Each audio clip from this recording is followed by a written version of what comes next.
Welcome to Thailand Krabi part 2। 4 আইল্যান্ডের জন্য আমরা বেরিয়ে পড়েছিলাম দুজনেই সকাল সকাল ব্রেকফাস্ট সেরে। হোটেল থেকে যেখানে নৌকাটা ছাড়বে সেই স্পটে যেতে একটু টাইম লেগেছিল, লাইক 30 মিনিট। এখানে মানে কারোর গায়ে জামা কাপড় থাকে না, কারোর গায়ে না। আর এটা দেখে আমার বর তো খুব happy, don't you think so? না না, আমি তো জাস্ট পেছনে লাগার জন্য বলি। অ্যাকচুয়ালি তো he is very loyal. He was excited যে আমার সাথে ঘুরতে এসছে।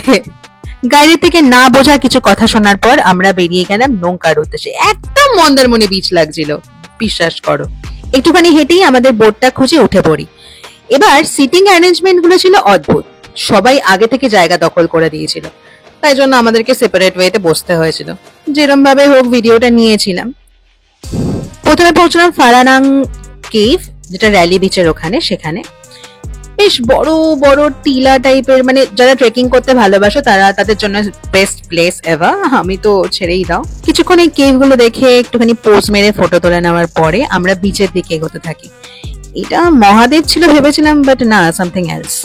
ট্যুর প্যাকেজ বুক করার একটাই সমস্যা, ওদের টাইম অনুযায়ী করতে হয় সবকিছু। লাইক 1 ঘন্টার মধ্যে সমস্ত কিছু চেক আপ করে দেখে নিয়ে ফিরে আসা, ইট ওয়াজ ভেরি ডিফিকাল্ট, কারণ যেতে যেতেই আমাদের অনেক টাইমই লেগে গেছিল। এই একটা জায়গা যেখানে আমি রোদ খুব কম পেয়েছিলাম, আদারওয়াইজ সবকটা জায়গায় মারাত্মক রোদ ছিল। জলগুলো তো সুপার ক্রিস্টাল, যেন 3টে কালার দিয়ে তৈরি এই বিচগুলো। ইট ওয়াজ রিয়েলি গুড। অবশ্য আমার বর খুব একটা বেশি ভালো পিকচার নিতে জানে না, আনফরচুনেটলি। শিখিয়ে দেবো, অসুবিধা নেই, কি আছে। নেক্সট ডেস্টিনেশন পোড়া আইল্যান্ড।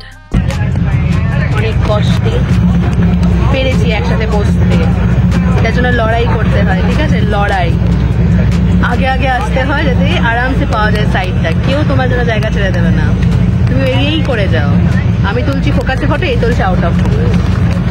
এবারে প্রত্যেকটা ফটোই বাজে তুল। রীতিমতো সময়ের 10 মিনিট আগে দৌড়ে দৌড়ে গিয়ে জানলার সিটটা দখল করার জন্য এত তাড়াহুড়ো করে আমরা এগিয়েছিলাম।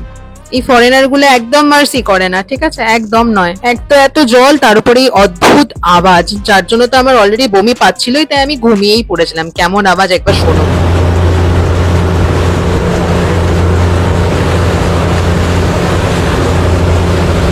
ঠিক এতটাই বিদঘটে আওয়াজ ছিল।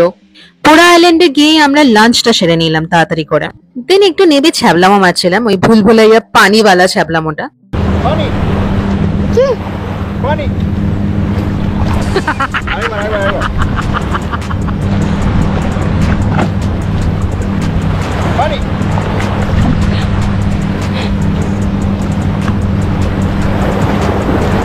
দেন চলে গেলাম অদ্ভুত খাবারগুলো লাঞ্চ হিসাবে খেতে। থালা কালেক্ট করে লাইনে দাঁড়িয়ে পড়লাম সোজা।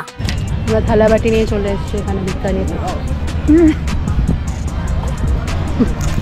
প্রত্যেকটা খাবারে পাইনাপল মাস্ট, সব গ্রিন গ্রিন, মানে ইট ওয়াজ আজব, সিরিয়াসলি। খিদের পেটে সবই ভালো লাগে অ্যাকচুয়ালি। জানি না কি খাবার এসব, খুব উইয়ার্ড। আই এম লাভিং ইট। খেয়ে দিয়ে বিশাল গরম লাগতে শুরু করেছিল। আমার তো একটাও ফটো ভিডিও নিতে ইচ্ছা করছিল না। কয়েকটা ভিডিওর ফটো তুলে নেওয়ার পরে বেরিয়ে পড়লাম চিকেন আইল্যান্ডের জন্য। জলটা ঠিক যেন 3টে colour, 3 colour of blue, and it was really really amazing. I don't know কেন এটাকে চিকেন আইল্যান্ড বলে, আমার তো চিকেন আইল্যান্ডের মতন কোনো দিকেই লাগছিল না। সি, দ্য চিকেন আইল্যান্ড কম আর ক্যামেল আইল্যান্ড বেশি মনে হচ্ছিল। Don't you think so? এখানে কিছু ফটো নিয়ে নেওয়ার পর চলে গেলাম সোজা স্নর্কেলিং এর জন্য। যেটা খুব কষ্টের ছিল আমার জন্য। আমার প্রচন্ড আনন্দ পেয়েছিল, আর আমি ওকে উপর থেকে হাঁ করে দেখে যাচ্ছিলাম যাতে ডুবে না যায়। এক তো রাগ উঠছিল, তার উপরে বিশাল গরম লাগছিল। মাছ কম আর পাই বেশি দেখতে পেয়েছি। কাশ আমি সুইমিংটা জানতাম, তাহলে আমিও দেখতে পারতাম আর ওর সাথে জয়েনও করতে পারতাম। কই নেই, পরের বার নিশ্চয়ই চেষ্টা করব। ও জলের নিচ থেকে মাছের ভিউ নিচ্ছিল আর আমি জলের উপর থেকে, সেমই প্রায়। ওটা দেখে না আমার এত রাগ উঠছিল যেন মনে হচ্ছিল মেরেই দিই। সিরিয়াসলি মনে হচ্ছিল চুলের মুঠি ধরে নড়িয়ে দিই। আপনাদের হোস্ট মিস গ্লোবাল মামুনি জল থেকে ভয় পেয়ে ওখানে বসে আছে। এই যে লাইফ জ্যাকেট পরেও নেমেছিল সাহস করে। দেন এখন বসে আছে উপরে, সিঁড়ি ছেড়ে উঠতে পারেনি। सच में आज खुश तो बहुत हो गए तुम। আমরা একটু মাছ দর্শন করে আসি, চলুন। অ্যাজ পার আমার বর, চলো মাছ দর্শন করে আসি। হ্যাঁ, এই এক্সপিরিয়েন্সটা আমার নেওয়া হলো না, বাট এক না একদিন এই এক্সপিরিয়েন্সটা আমি নিয়ে নেবো ফর শিওর। अपना भी टाइम आएगा, जरूर आएगा।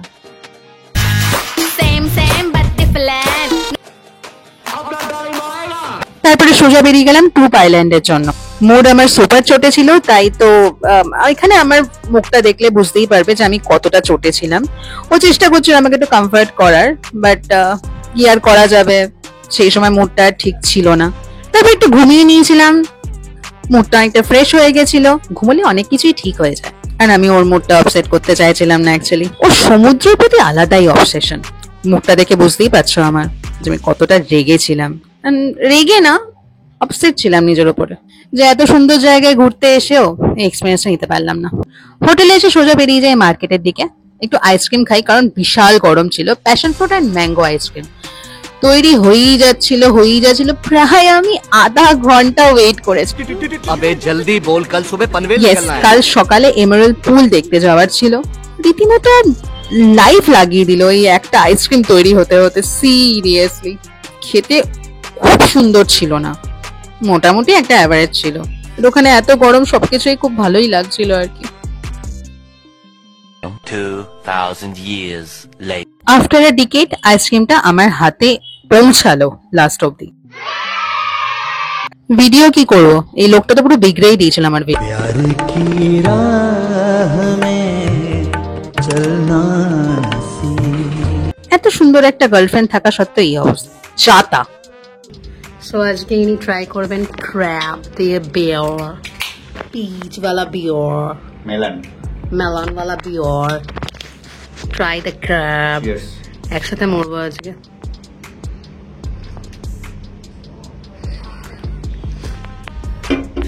ঠিক করে বল। এখানে কিছু ট্রাই করা is very risky. He is like a gentleman. সব থেকে আগে উনি ট্রাই করবে, তারপরে সে আমাকে খাওয়াবে। এই অদ্ভুত তন্দুরি থেকে এই ক্র্যাবটাই বেটার ছিল। আজকে ঘরে নিয়ে চলে এসছে সবকিছু, আরামসে ব্যালকনিতে বসে বসে খাও আর মজা করো।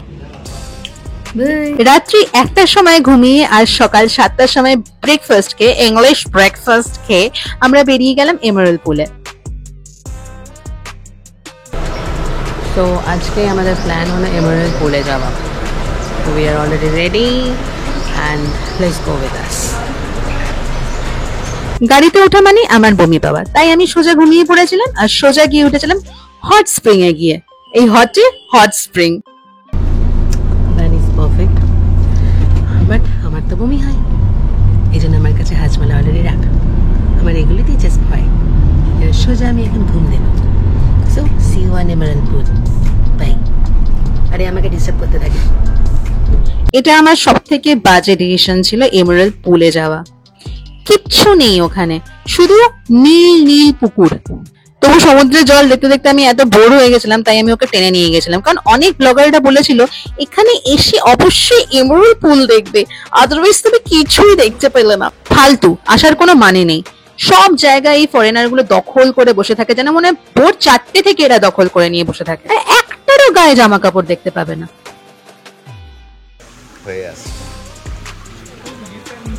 মুড খারাপ না, যেহেতু ওনার ওয়াচ খারাপ হয়ে গেছে আর ওর ভাল লাগে না পুলটা। অবভিয়াসলি কেন ভালো লাগছে? শুধু সমুদ্র ভাল লাগে। আমার মাথায় এটা ঢোকে না, এই গরমের মধ্যে ওরা কি করে এরকম ভাবে সানবাথ নেয়। সি রীতিমতো পুরো এরিয়া ব্লক, এত গায়ে দুর্গন্ধ না এদের, কি বলবো আমি। পাশ থেকে হেঁটে গেলে সুবাস ছেড়ে যায়। তারপরে সোজা গিয়ে পৌঁছে এমারেল্ড পুল, যেখানে গাইড কিছু বাণী দিলেন, এই করবেন না, ব্লা ব্লা ব্লি ব্লি। একবার শুনেই নাও। আমার নিজেকে মাঝে সাঝে তাকেশিস কাসেলের জাভেদ জাফরিওয়ালা ফিল হয়। সিরিয়াসলি একটা ভয়ঙ্কর জায়গাকে ফানি করে তোলার চেষ্টা, বৃথা চেষ্টা। clearly water นะครับ for this one no swimming นะครับ emerald পুল ছিল সবকটা পুলই সুইমিং যোগ্য নয়। take a photo only take a photo only After the crystal pool, you will find the emerald pool. So everyone, emerald pool, you can swimming here only. কলকাতার water park আর এটা সেমই প্রায়। But please be careful. Around the pool, we have the rock is so slippery. Please, no running, no jumping, no Superman. Okay? Yeah. Please not go like that. It's better for sit down and slide your body into the water because the water is not too deep, around 1.3 and 1.5 meter. So everyone, around the emerald pool, we have the coffee shop and the toilet up there. So over there we have smoking area and smoking area. After this, we have the way forward more 600 meter to the blue pool. যদি MRL পুলেও আসো please blue পুলে যেও না।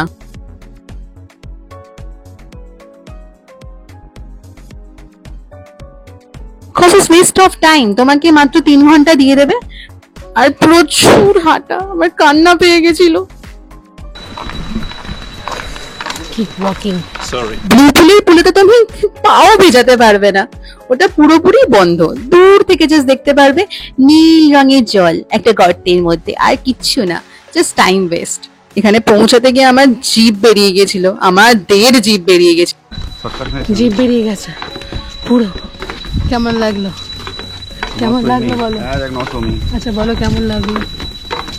জিভ বেরিয়ে যাওয়ার মতো। শুধু দেখতে এসছি এখানে আমরা, নো সুইমিং। ওয়াও, কিচ্ছু নেই, নীল জল। আর যদি ফটো তোলো না সেটাও খুব একটা বেশি আহামরি আসবে না। সো যারা এমারেল্ড পুলের জন্য সাজেস্ট করে আমি বলবো প্লিজ ডোন্ট গো দেয়ার, কোনো মানে নেই ওখানে যাওয়ার, West of money, West of time. তারপরে সোজা বেরিয়ে গেছিলাম এমারেল্ড পুলের জন্য, যেখানে অলরেডি ক্রাউডেড। হ্যাঁ, নিচে নামাটা খুব ইজি ছিল, বাট উপরে ওঠাটা ব্লু পুলে রিয়েলি ডিফিকাল্ট, বাট রিচড। ঠিক আছে, চলে এসো।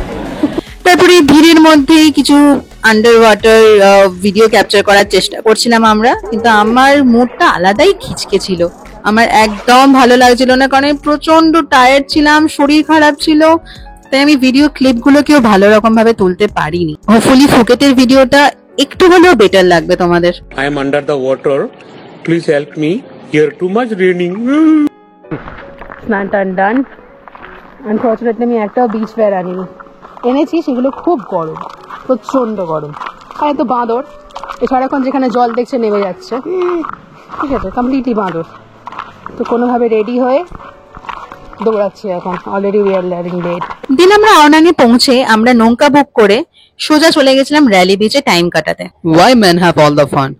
I know I am married, but দেখা তো যেতেই পারে, ও কি কম মেয়ে দেখেছে নাকি? হ্যাঁ, প্যার কি কশ্তি মে লহরো কি, ভুলে গেছি লিরিক্সটা, বাট বেশ ভয় লাগছিল। র্যালি বিচে পৌঁছে খুব একটা কিছু ক্যাপচার করিনি, কয়েকটা ফটো নিয়ে আমি জাস্ট রিল্যাক্স করছিলাম। মোটামুটি 2 ঘন্টার মতন ওখানে কাটিয়ে তারপরে সোজা হোটেলের দিকে বেরিয়ে গেছিলাম। আমার সাজেশন ট্রাভেল বুক না করে একটা পার্সোনাল কার বা পার্সোনাল নৌকা বুক করে আরামসে যাও, টাইম কাটাও, মাচ বেটার দ্যান দ্যাট। কারণ ওইটুকুনি টাইমের মধ্যে সবকিছু দেখা খুব টাফ হয়ে যেত। তো এটা নর্মাল পাবলিক ট্রান্সপোর্টে গিয়ে আমরা চলেও আসি, ওখানে টাইম লিমিট থাকে। তো হ্যাঁ, এই র্যালি বিচটা মোটামুটি এনজয় করেছিলাম, কারণ ফুকেট যাওয়ার জন্য এনার্জি দরকার ছিল না, তো এইটা অনেকটা এনার্জি আমাকে দিয়ে দিয়েছিল। থাইল্যান্ডের ক্রাবিটা সত্যিই খুব ভালো জায়গা, ইটস ভেরি পিসফুল, একটু কম ক্রাউডেড, বাট বেশ ভালো। সারাদিন বিচ এক্সপ্লোর করার পর সোজা বেরিয়ে গেছিলাম পিজা খেতে, অ্যান্ড ও মাই গড, এখানে পিজাটা এত দারুণ অ্যান্ড মাউথ মেল্টিং, কি বলবো, এরকম পিজা আমি কখনো খাইনি, এত টেস্টি অ্যান্ড চিজি ছিল না, এইটুকুনি পিজা দুজনেই খেয়ে শেষ করতে পারছিলাম না, and it was just amazing, মুখে এখনো লেগে আছে আমার। যদি কোনোদিন ক্রাবি যাও, ওখানে পিজা অবশ্যই ট্রাই করো। হ্যাঁ, পিজা খাচ্ছিল না নুডলস খাচ্ছিল বুঝতে পারছিলাম না। I love to capture him this way, you know, বেশ মজা লাগে। That's it for today. Next দেখা হচ্ছে ফুকেতে সোজা। Okay, see you soon. Thank you so much for watching. If you like a bit, please don't forget to like and subscribe. I'm Anamita, your host, and you're watching Global Mamoni. Bye.